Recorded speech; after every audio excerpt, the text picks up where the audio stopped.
Welcome back to Hannity. Another day has passed, and the Reverend Al Sharpton is yet to apologize after one of the guests on his program called me a paid assassin of African Americans. However, the Reverend did make another ridiculous and false claim about yours truly during his radio show today. Let's get you up to speed. What is interesting to me about those on the right is they want to have a limited discussion. I'm prepared, as I know you are and others, to discuss all of it, from responsibility to what is wrong in terms of equality. They only want to discuss responsibility. So why do they want a limited discussion? And why do they want to choose who can be in the discussion? You know, one of the things that I've been criticized for, I've had Bill O'Reilly, Sean Hannity, all of them to the National Action Network convention. They all of a sudden don't want to talk to certain of us. We're hucksters. Well, why do they come to hucksters conventions and deal with hucksters affairs? I mean, it's so ludicrous that they want to decide, we'll decide what we're going to talk about, we'll decide who's in the discussion, but you guys are being divisive. You know, it's so clear and apparent that they don't really want to have a true and honest discussion. Reverend, I went there, I discussed with you, debated you, and here I am today. Here with reaction to this much more, Fox News contributor Michelle Malkin. I got a question. You think Al Sharpton's ever created a job with all this activism? Has he prevented a life from being taken with all this activism? Has he united anybody? Has he solved any problems among any groups over the years that you know of, Michelle? Al Sharpton has blood on his hands. He's ruined lives. He's been one of the worst purveyors of racial divisiveness and hate in my lifetime. And how can you expect an ounce of honor from a man who doesn't have it? Certainly he's not going to go out of his way to try and defend yours or to be a stand-up guy. I love you like a brother, Sean, and I was very dismayed when you made that decision, and I know you made it out of good faith, to attend the National Action Network.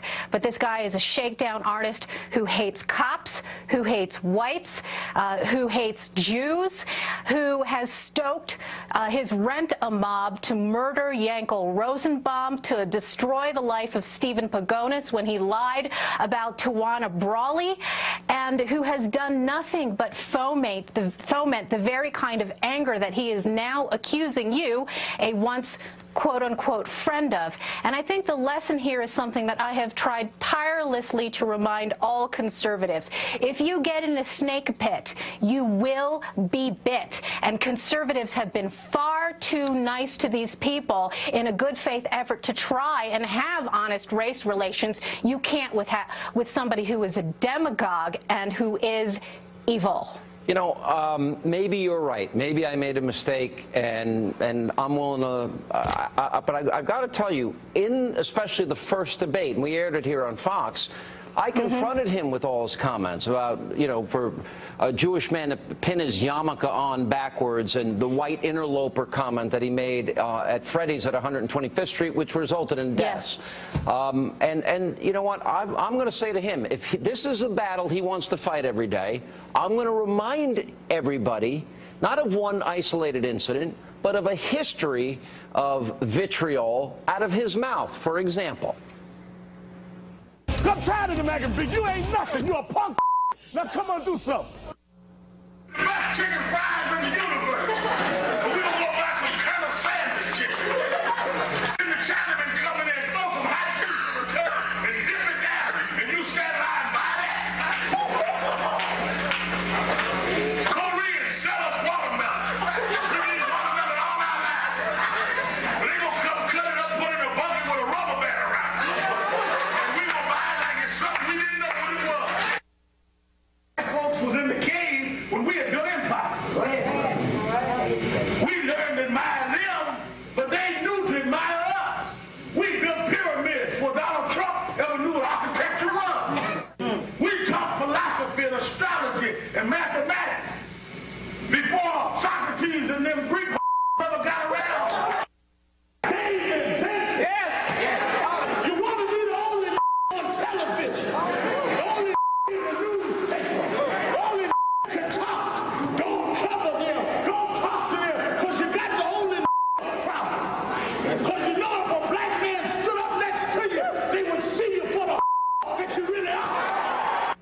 if it wasn't so sad and incendiary, it would almost be like a Saturday Night Live skit. It's so over the top. It's chilling is what it is, because in an era where we're supposed to take Martin Luther King's words to heart about judging people by the content of their character, not the color of their skin, all this man has done is enrich himself by fomenting more racial division. And it should be known that in addition to that long string and history of racial hate and demagoguery, that the National Action Network itself is nothing more than a shakedown vehicle to buy legitimacy. And you have the fact that everyone from President George Bush to Newt Gingrich to Al Gore to every Democratic presidential candidate in the 2008 election and preceding it has kissed the ring of this race charlatan. And now he has reinvented himself. He thinks he can lose weight, put pancake makeup on, and all of a sudden he's respectable. You do that, Sean, and you remind people every day of where this man came from and warn people not to make the mistake of being an enabler of Al Sharpton, but be a disabler of his demagoguery. Just so you know, I've tried Michelle, to do it as much as often over the last 20 years, and I know you have too, Sean. I brought those tapes with me when I debated him. I had those loaded up and ready to go, and I confronted him on each and every one of those issues, which I don't know if anyone else has done that.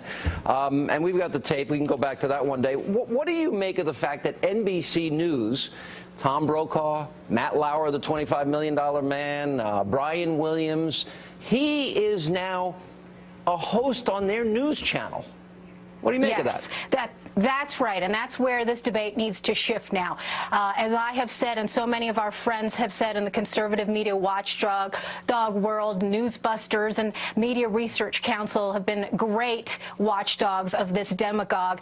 It is up to corporate media, the people who are always paying lip service to diversity and tolerance, to finally hold themselves accountable for their own enabling. And if they won't do it, then viewers and people of good faith who believe in honest racial relations have to do it.